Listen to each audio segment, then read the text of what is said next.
Reaves dropped another 30 yesterday. 37-6 for Austin Reaves. 12 of 21 from the field. Took a lot of threes. 5 of 13 from the three-point line. Had a couple of steals. Right now, he's got the green light to kind of do whatever he wants because LeBron's not there. He knows his role. He understands that if LeBron is healthy and Luka Doncic is healthy, all right, he's going to get less shots. He might not get 21 shots, but he's still going to get 15.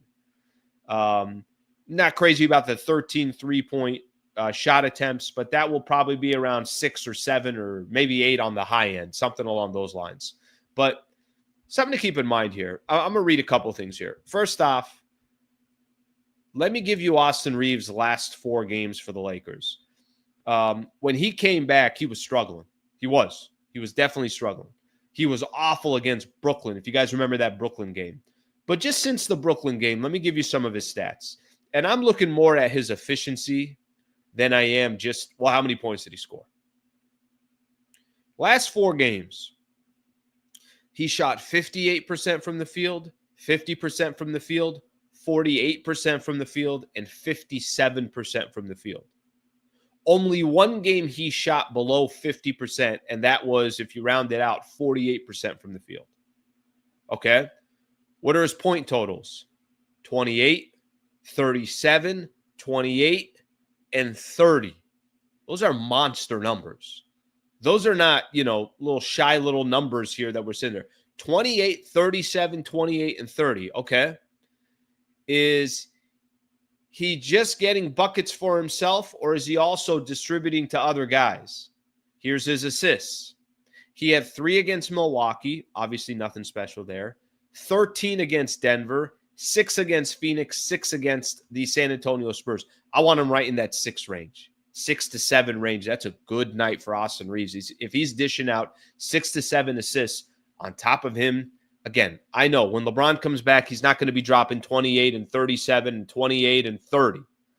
But he's still going to get you, he's averaging 20 a game here, so it's not like that's out of the ordinary. He'll probably be in that 20 to 25 range, maybe 18 to 23 range, something along those lines.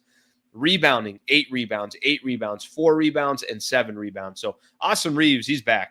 However you want to look at it, Austin Reaves is back. Even the game against Brooklyn where he shot poorly, he still had 10 assists. He still had 8 rebounds. He's finding ways to contribute for the Lakers. Whatever everybody was talking about when it came to his rust, well, don't worry about the rust. After the game, here's what Luka said about Austin Reaves. I mean, this guy just scored 30 in his 4th game in 5 days. That explains everything. He's an amazing player. For him to go undrafted is unbelievable. It's not easy to go undrafted and then play at this level. It's amazing just to be by his side. So Luka giving some love, Luka giving some credit, as he should be because of how good, obviously, Austin Reaves has become for the Lakers. I mean, that just kind of simply put, this isn't something that started yesterday. He's been good for a while, and he's certainly making it happen. I'm going to play you guys a clip here real quick because I want you guys to take a quick listen here, and it's kind of funny.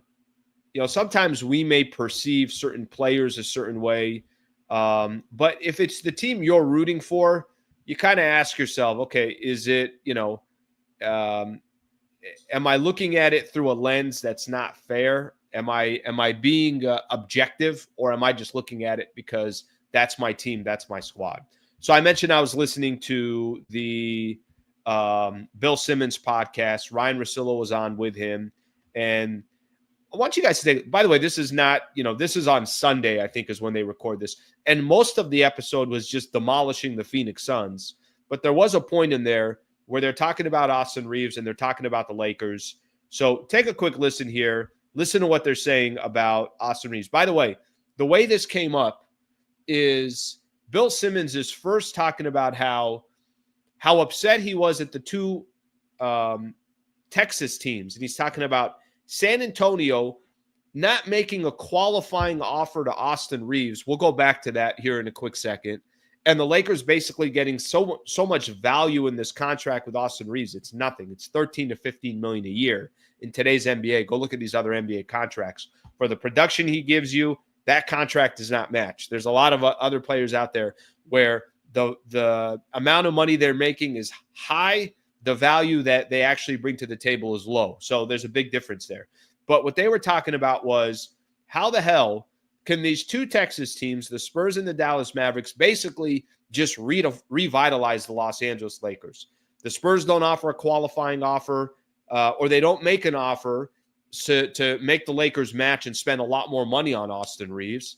I mean, he's easily worth $25 million a year. I mean, that's just the numbers that he's putting out there. And then, of course, Luka getting traded to the Lakers by the Dallas Mavericks. Take a listen. Reaves is legitimately good. Like, could Reaves make the All-Star team? I think he could. Not this year, but like in the next 3 years, could he be an All-Star? Yeah, I think he could. Is he as good as like Jeff Hornacek was? I think he is.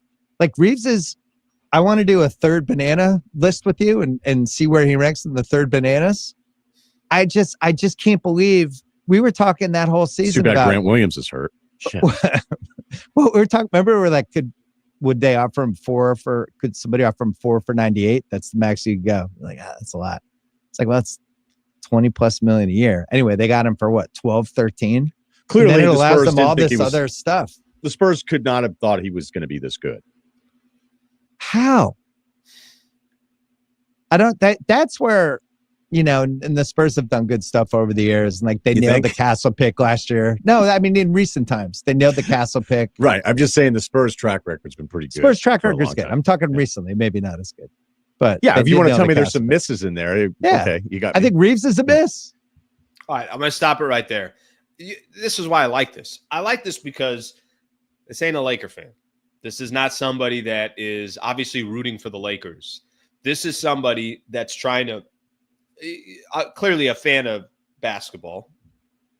Bill Simmons, if you guys don't know his background, he's a big Celtics fan. And every time, this is why I kind of pay a little bit more attention. I like when there are people out there, they got no affiliation with the Lakers at all. They don't care. They actually probably want to see the demise of the Lakers. They want to see them lose, but they still give credit where credit's due. With that in mind, I kind of sit here for a quick second, and when I hear them basically saying, how the hell did the San Antonio Spurs not offer more money or to just really make any contract offer, at least to just drive the price up for Austin Reaves? But not only is this man, it's obviously great news that he looks like he's getting back into a rhythm, getting back to being the Austin Reaves that we're all accustomed to. But on top of all that, there's a perception about Austin Reaves around the NBA. Take the Laker mix out of it. Take Laker fans out of it. People that are in this chat right now. Okay, let's remove all ourselves. What do other people think about Austin Reaves? A lot of value there. They're even talking about he could legitimately be an all-star. That's what the Lakers got in Austin Reaves. It's just great to see his game kind of coming back to another level. Will that change? Again, I don't expect that to stay the same once LeBron comes back, but that's where they are right now, and that's where Austin Reaves has been over these last 4 games. Those are monster numbers, guys. Those are monster numbers. I mean, Luka was not good yesterday. Luka, 5 of 20 from the field, something along those lines. He was struggling, and here's Austin Reaves doing what he's doing. So really, really impressive from him. I wanted to point that out real quick.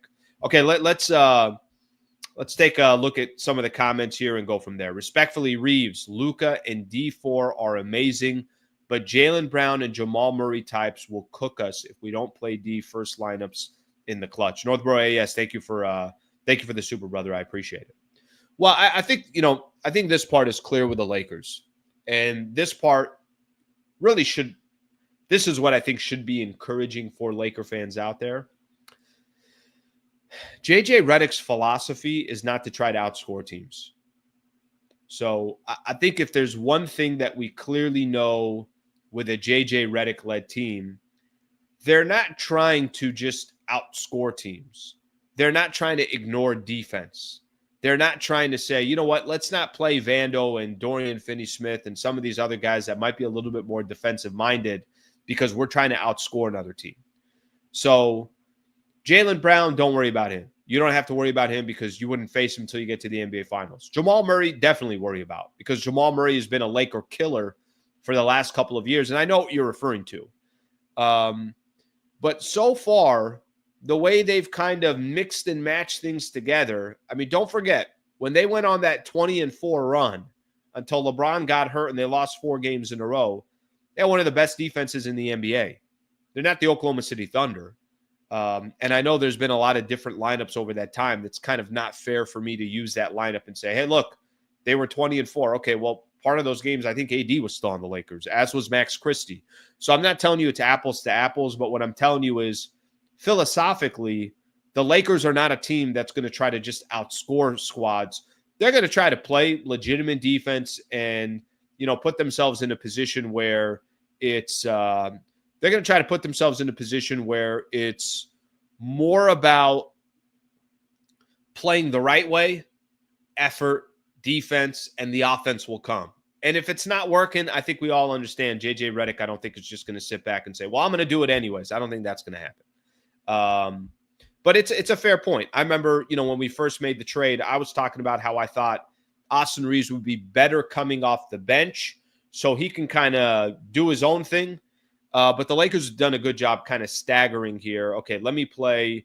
Let's let Luka and Reaves play a little bit together. Let's let LeBron play with Reaves. They've done a good job of kind of mixing and matching. Reaves all of a sudden is looking like, by the way, not even just, even for Austin Reaves, it's been really nice to see these last 4 games or so where he just looks comfortable again. Whatever rust that he had, that's clearly gone. How important does Reaves become to this team?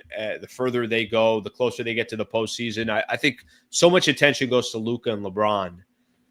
Reaves has got the ability, and I'm not telling you that he's going to continue to drop 30 when LeBron's there with Luka. It's going to change. He's not going to get 20-plus shot attempts or 13 threes. I know that there's a reason why he's taken as many shots as he is. But can you talk about just kind of Austin Reaves' role, how critical it is for this Lakers team, how big he has to be in order for the Lakers to try to accomplish what they're hoping to accomplish? Very critical. He's a guy, regardless of who's in the lineup, whether it's just him playing alongside LeBron, alongside Luka and LeBron, he's a guy that you get glimpses of it, or you see it last night.